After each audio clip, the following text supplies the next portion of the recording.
मैं हूं ज्योति प्रकाश रंग और आप देख रहे हैं आरएम न्यूज बीकानेर। आइए डाल लेते हैं एक नजर दिन भर की खास खबरों पर। सिंह भाटी का गोचर पर धरना 9वें दिन भी जारी।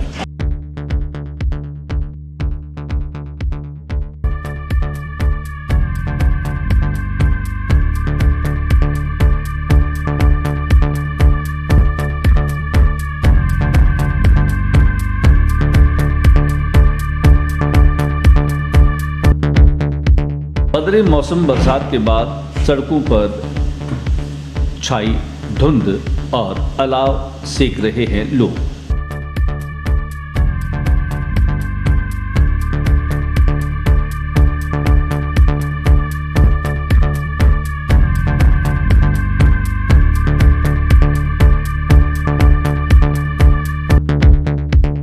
सूर्य नमस्कार का रहा समापन समारोह।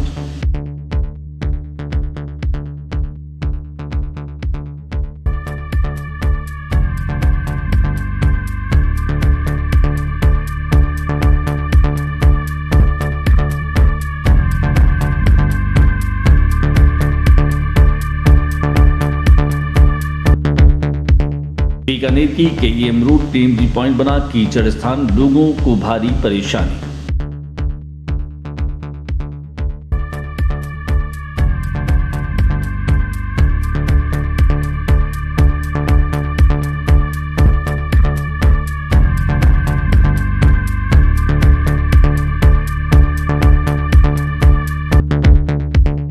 सिंधु सभा के संत कंवरराम अमर शहीद हेमू कालाणी का बलिदान दिवस मनाया गया।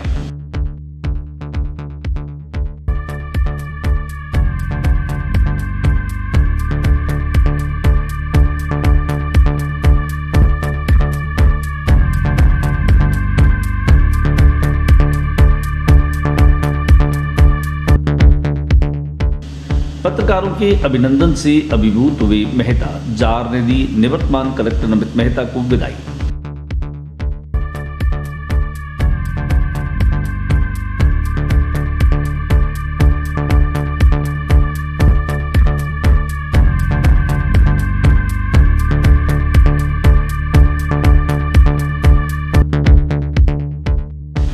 एक बार फिर यातायात पुलिस सख्त नजर आ रही है। पुलिस ने यातायात नियमों के खिलाफ सड़कों पर दौड़ रहे वाहनों के खिलाफ कार्रवाई करते हुए चालान काटे।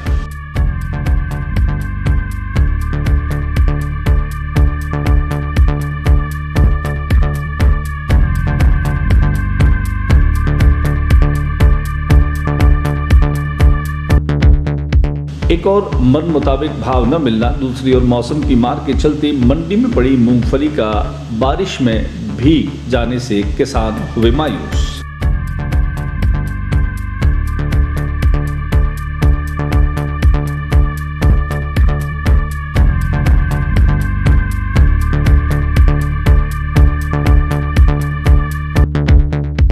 यूडीएच मंत्री शांति धारीवाल 6 दिवसीय कोटा दौरे पर शहर के विकास कार्यों का कर रहे हैं निरीक्षण।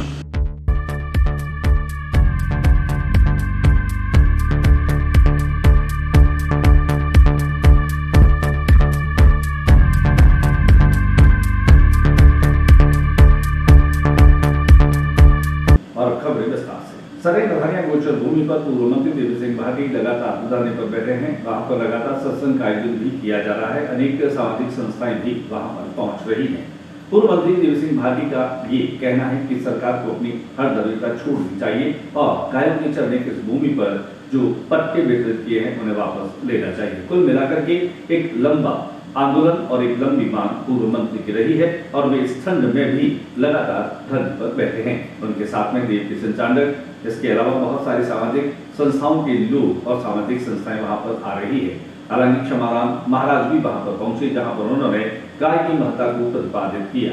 आइए हम आपको दिखाते हैं आज के इस दिन जहां कड़ाके की ठंड पड़ रही है। ऐसे में पूर्व मंत्री देवी सिंह भाटी इस संघर्ष को लगातार जीवंत किए हुए हैं।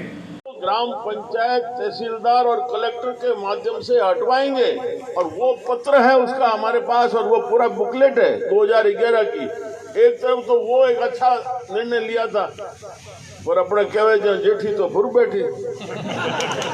अब ये सोच है तो आप कैसे प्रभावित हो गए यार? आपने एक वचन दिया है जनता को कि हम जितनी भी राजस्थान में गोचर, ओरण और चारागाह है, इसके अंदर हम पश्चिमी विक्षोभ के चलते एक बार फिर से मौसम ने करवट बदली है और लगातार ठिठुरन, बादलवाही और बारिश लगातार हो रही है।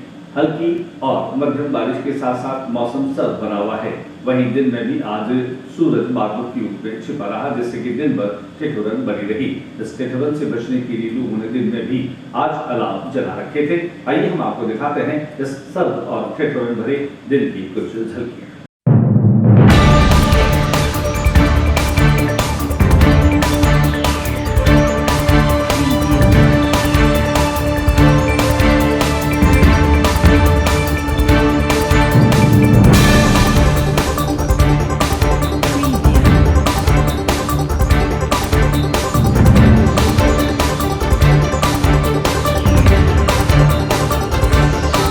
तिल संक्रांति के बाद में आने वाली जो चतुर्थी तिथि होती है वह संकष्टी चतुर्थी के रूप में मनाई जाती है। तिल चौथ के रूप में भी मनाई जाती है। चौथानी ऊर्जा चौक में भगवान गणपति के मंदिर में खास तौर से यह महोत्सव मनाया गया। आइए हम आपको लिए चलते हैं चौथानी ऊर्जा चौक में, जहाँ पर तिलिया चतुर्थी के मौके पर भगवान गणेश को 56 भोग लगाए गए।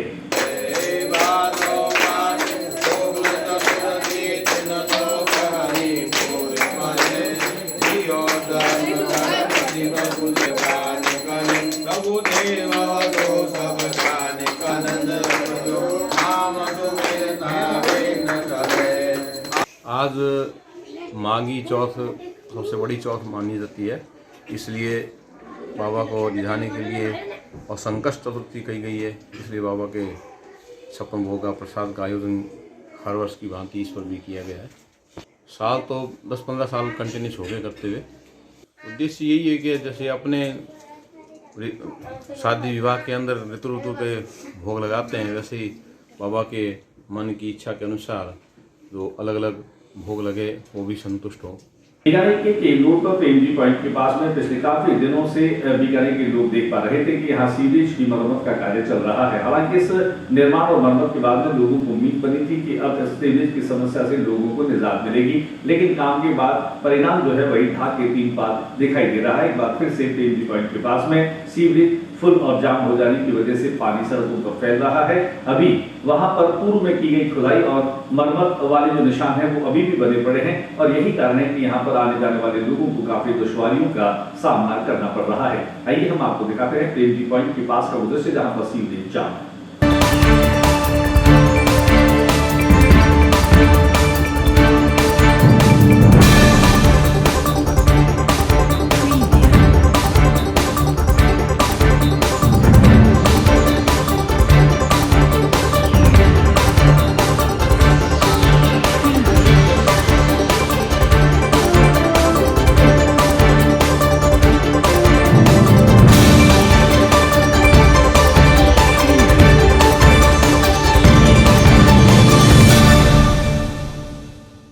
नमस्कार का समापन समारोह शानदार तरीके से हुआ। आजादी के अमृत महोत्सव के साथ में 14 जनवरी से ही सामूहिक रूप से सूर्य नमस्कार कार्यक्रम ऑनलाइन और ऑफलाइन आयोजित किया गया, जिसमें महाराजा गंगा सिंह विश्वविद्यालय भी जो है वो जुड़ा रहा। कुल मिलाकर के सूर्य नमस्कार का यह समापन बेहद शानदार तरीके से किया गया। ये दिखाते हैं हम आपको आजादी के अमृत महोत्सव के खास इस अवसर पर, जहाँ 75 करोड़ लोगों के एक साथ सूर्य नमस्कार करने का संकल्प था, जो 14 जनवरी से शुरू हुआ था, जिसका समापन आज हुआ।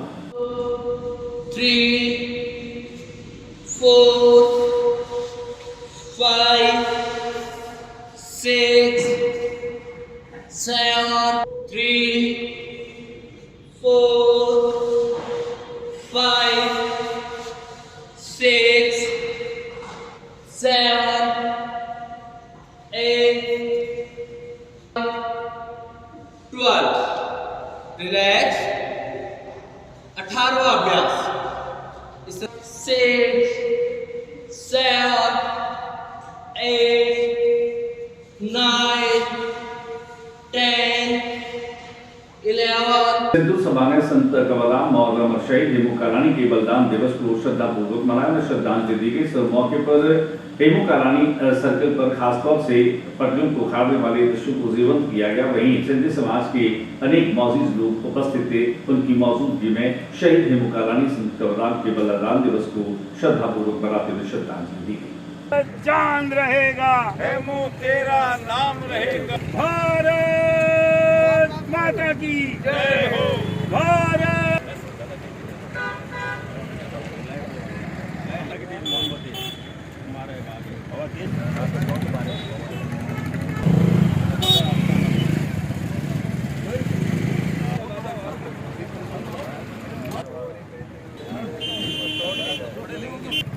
पुष्पांजलि अर्पित करते हुए मानसिंह मामलानी, सिंधी समाज के तेज प्रकाश वली रमानी पुष्पांजलि अर्पित करते हुए, समाज सेवी महेश कुमार। बीकानेर के निवर्तमान कलेक्टर नमित मेहता के विदाई समारोह आयोजित किए जा रहे हैं। अनेक संस्थाओं के द्वारा, सामाजिक संस्थाओं के द्वारा उनके सम्मान समारोह, विदाई समारोह आयोजित किए जा रहे हैं। जैसे कि नमित मेहता काफी अभिभूत दिखाई दे रहे हैं। पार्क पैराडाइज में जहां उनके विदाई का समारोह आयोजित किया गया, वहीं जिला उद्योग संघ के द्वारा भी गोदावरी भवन में उनका विदाई समारोह आयोजित किया गया। इसके अलावा महात्मा गांधी जीवन दर्शन समिति के तत्वावधान में भी संजय आचार्य और मनोज बजाज, श्यामनारायण रंगा सहित कई लोगों ने उनके निवास पर जाकर के उनका सम्मान और अभिनंदन किया। वहीं पत्रकारों के माध्यम से मिले विदाई समारोह सम्मान से नमित मेहता काफी अभिभूत दिखाई दिए। होटल रॉयल एंड में उनके इस विदाई समारोह के साथ में जहां पत्रकारों ने उनका शानदार अभिनंदन किया, इसके साथ उनके द्वारा और उनके साथ किए गए कार्यों को भी उन्होंने साझा किया। इस मौके पर जहां जाके श्याम मारू, भवानी जोशी सहित कई पत्रकार मौजूद रहे। वहीं अजीज भुट्टा ने अपने शानदार फोटो बवंडर की कृति भी उनको भेंट की। आइए हम आपको दिखा देते हैं होटल रॉयल एंड में पत्रकारों के द्वारा किए गए विदाई समारोह के उद्देश्य। जहां पहुंचने के साथ नमित मेहता ने बीकानेर के लोगों को याद किया, बीकानेर के पत्रकारों को धन्यवाद दिया और इसके अलावा बीकानेर की बहुत सारी यादें भी अपने साथ लेकर के जा रहे हैं। इस पल पर भी काफी भावुक भी नजर आए। वही जिला कलेक्टर मनीष मेहता ने बीकानेर के विकास के कई काम किए हैं। हम पत्रकार साथियों ने जो जिस तरह से देखा है, हम पत्रकार साथी लगभग जो है जिला कलेक्टर या अधिकारियों को सम्मान नहीं करता, लेकिन हमें महसूस हुआ कि कलेक्टर मेहता जी ने जो काम किया है, जो सराहनीय है, इसके लिए हम पत्रकार साथी जहां की ओर से आपका सम्मान कर रहे हैं। हम गौरव महसूस करते हैं और हम आशा करते हैं आप बीकानेर का ध्यान रखेंगे। आप किसी पद पर हैं, बीकानेर की तरक्की करें। इसी तरह जिस तरह बीकानेर के लोगों को फायदा मिला है, इसी तरह पूरे राजस्थान के लोगों को आपकी नई नई जो पॉलिसीज है, नए जो विचार है, नई जो लीडरशिप है, पूरे राजस्थान की जनता को मिले। हमें जो जितने भी अपने सारे सेक्टर, क्योंकि कलेक्टर साहब का काम हमने देखा दिन भर जिस तरह से मीटिंग डिपार्टमेंट के अधिकारियों को साथ रखना, अलग खबरों का सिलसिला जारी रहेगा। फिलहाल अपने छोटे से देखिए।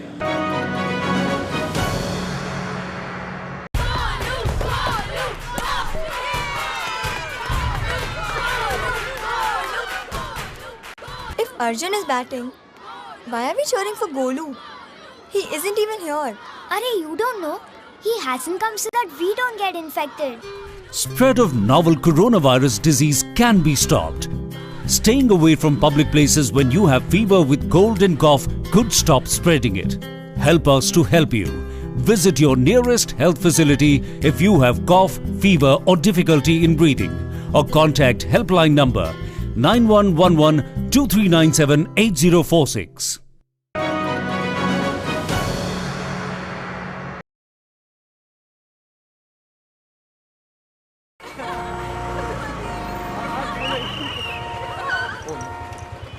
बैठिए मैडम, बैठिए। अरे देखो इनको, इनकी नाक देखो, बिल्कुल अपने पिताजी से मिलती है। देखो इसकी आंखें देखो। पता है तेरे पिताजी ने हमें हंसाया है, रुलाया है, मनोरंजन दिया है। मतलब कौन सा गाना था? एक चतुर नार बड़ी होशियार है, क्या गाना था वो? ओए बिट्टू, तू यहाँ क्या कर रहा है? और ये दोनों लड़कियां कौन है? देखिए भाई साहब, आप कौन है? जी मैं इसका बाप हूँ। आप इसके बाप हैं? महमूद का बेटा नहीं है तू? अरे हास्य कलाकार महमूद, ये तेरे बाप का रोड नहीं है? जी नहीं। तो फिर बिना हेलमेट के दो लड़कियों को बिठा के रूम रूम करते शर्म नहीं आती तुम्हें? चलान तो कटेगा भैया तेरा। और अभी उतर के लेके जाओ। आपकी और सबकी सुरक्षा के लिए कृपया ट्रैफिक नियमों का पालन कीजिए, क्योंकि रोड किसी के बाप का नहीं है। शाबाश। सड़क सुरक्षा जीवन रक्षा।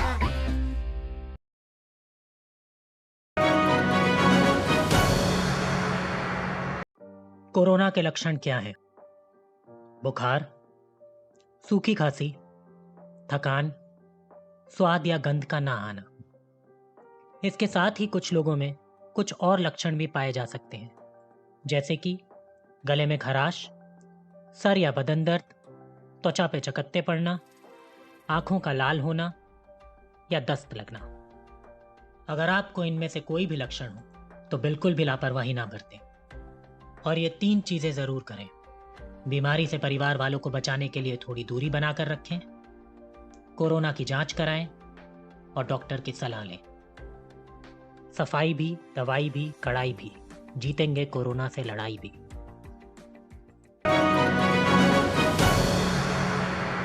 ब्रेक के बाद एक बार फिर आपका स्वागत है। बीकानेर में एक बार फिर से यातायात पुलिस काफी सख्त नजर आ रही है। बिना हेलमेट के वाहन चलाने वालों के चालान काट रही है, वही बिना मास्क के लोगों को भी न केवल समझाइश कर रही है बल्कि वे चालान काटती हुई दिखाई दे रही है।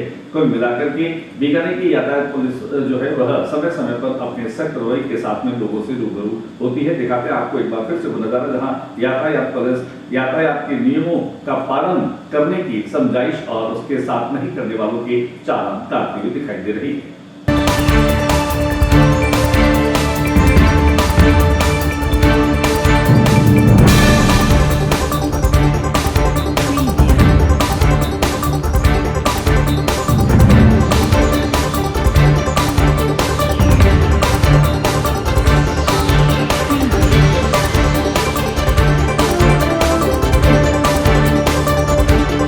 एक और मन मुताबिक भाव न मिलना, दूसरी ओर मौसम की बात, ये दोनों ही किसानों को भारी पड़ रही है। अनाज मंडी में मूंगफली की ढेरियां लगी है। खासतौर से मन मुताबिक भाव न मिलने की वजह से उनकी बिक्री नहीं हो पा रही। दूसरे में मौसम जो है वह नीम पर करेले के करने जैसी जो कहावत है उसको कहीं कहीं महसूस करवा रही है। यहाँ पर जो बारिश हो रही है, मौसम जो करवट बदल रहा है, इसकी वजह से मौसमी जो बीमारियां हैं और इसके अलावा मौसम की मार मूंगफली को भी जो है वो सता रही है। बारिश के चलते मूंगफली भीग रही है और बिक्री नहीं होने की वजह से किसानों के चेहरे पर मायूसी की लकीरें साफ तौर पर दिखाई दे रही है।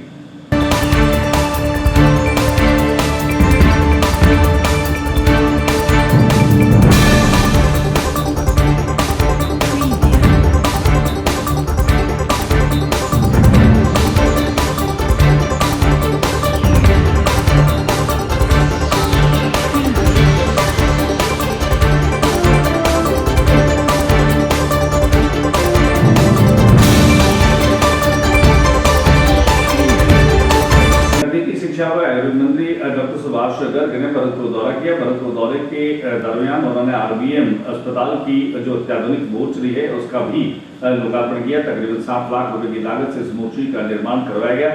अपने संबोधन के दौरान उन्होंने कहा कि भरतपुर की यह आरबीएम अस्पताल की मोर्चरी काफी अत्याधुनिक है। उन्होंने इस बाबत कुछ और निर्देश भी दिए।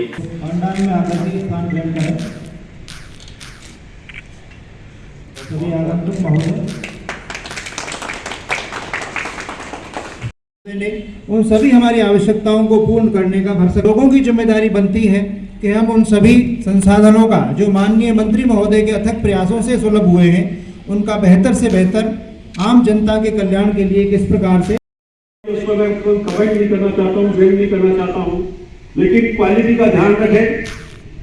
पिछली बार की जो बिल्डिंग बनी है बहुत अच्छी नहीं बनी है, मैं सार्वजनिक रूप से कह सकता हूँ। मैंने जांच के भी करवाने के आदेश दिए थे, पता नहीं उस कमेटी की रिपोर्ट का भी क्या हुआ, मुझे जानकारी नहीं है, इसकी जानकारी करूंगा। लेकिन इस बात को आरबीएम हॉस्पिटल परिसर में विधायक कोष के द्वारा निर्मित लगभग 54-55 करोड़ रुपए की लाख की लागत से इस मोर्चरी भवन का लोकार्पण किया गया है। इसका सबसे बड़ा कारण जो मेडिकल कॉलेज हमारा चल रहा है वहाँ के स्टूडेंट्स को इसका फ़ायदा मिलेगा। मोर्चरी का वो यहाँ जो है क्लासेस ले सकते हैं, देख सकते हैं बॉडी का पोस्टमार्टम कैसे किया जा सकता है, उसका उनको अनुभव मिलेगा। एक लेबोरेटरी वर्क हो सकेगा। साथ ही हमारे यहाँ के जो लोग रात को यहाँ रुकते हैं उनके लिए भी यहाँ शेड की जो व्यवस्था की गई है। एक आधुनिक भवन का आज लोकार्पण किया गया और मैं कह सकता हूँ गर्व के साथ राजस्थान में शायद ये पहला ऐसा मोर्चरी भवन होगा जितना सुंदर और सुसज्जित तरीके से किया गया है। साथ ही मैं बताना चाहूँगा जल्दी हमारा प्रयास रहेगा कि इस आरबीएम हॉस्पिटल में जो सेकंड फेज़ का काम शुरू हो रहा है, वर्क ऑर्डर हो गए हैं, लगभग 90 करोड़ की लागत से ये शुरू होने जा रहा है। इसके बनने के बाद चारों स्पेशलिटीज़ के जो ब्लॉक्स हैं वो बन जाएंगे, इसका विस्तार होगा। साथ ही यूआईटी के लोगों को भी, यूआईटी के अधिकारियों को भी धन्यवाद देना चाहूँगा कि हमारे अनुरोध पर उन्होंने यूआईटी में के माध्यम से 25,000 स्क्वायर मीटर जगह यहाँ जो 10 स्कीम है यूआईटी की उसमें आरक्षित कर दी गई है, जहाँ नर्सिंग कॉलेज, नर्सिंग स्टाफ के क्वार्टर्स, डॉक्टर्स के क्वार्टर्स प्लस ट्रॉमा सेंटर्स और फर्दर जो भी भावी विस्तार होगा वो वहाँ कर पाएंगे। हमारा संकल्प है, सेवा ही हमारा धर्म है। उसी संकल्प को लेकर के जो निरोगी राजस्थान का जो संकल्प है हमारे माननीय मुख्यमंत्री जी का, उस निरोगी राजस्थान के संकल्प को आगे बढ़ाते हुए मेडिकल हेल्थ इंफ्रास्ट्रक्चर को मजबूत करने का काम, साथ ही आयुष जो हमारे जो मैं खुद देख रहा हूँ, आयुर्वेद, होम्योपैथी, सिद्धा, योगा, नेचुरोपैथी जिसके भी कॉलेज यहाँ खुलने जा रहे हैं उनका भी शिलान्यास हम जल्दी करेंगे। उस आयुष को भी आगे बढ़ाते हुए हम निरोगी राजस्थान को संकल्प को पूरा कर सके, इसके लिए काम। वहीं प्रदेश की खबरों में कोटा की खबर भी आपको दिखा देते हैं, जहां पर यूडीएच मंत्री शांति धारीवाल पहुंचे। अपने 6 दिवसीय दौरे के दरमियान उन्होंने न केवल सार्वजनिक निर्माण विभाग के कार्य को भी देखा, इसके अलावा उन्होंने स्वायत्त शासन विभाग के माध्यम से किए जा रहे विकास कार्यों को भी देखा। उनके साथ में अनेक प्रशासनिक अधिकारी और कर्मचारी मौजूद रहे। दिखाते हैं आपको शांति धारीवाल की कोटा के 6 दिवसीय दौरे की कुछ झलकी।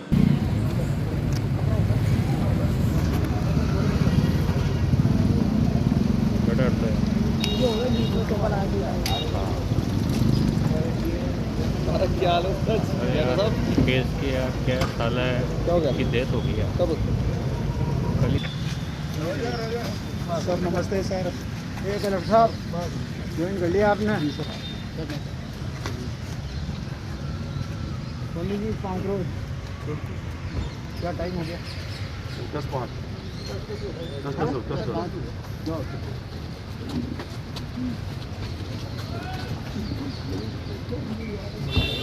आज के बुलेटिन में बस इतना ही। अगले बुलेटिन में नई गतिविधियों के साथ उसमें शीशा नेटवर्क से मुलाकात होगी।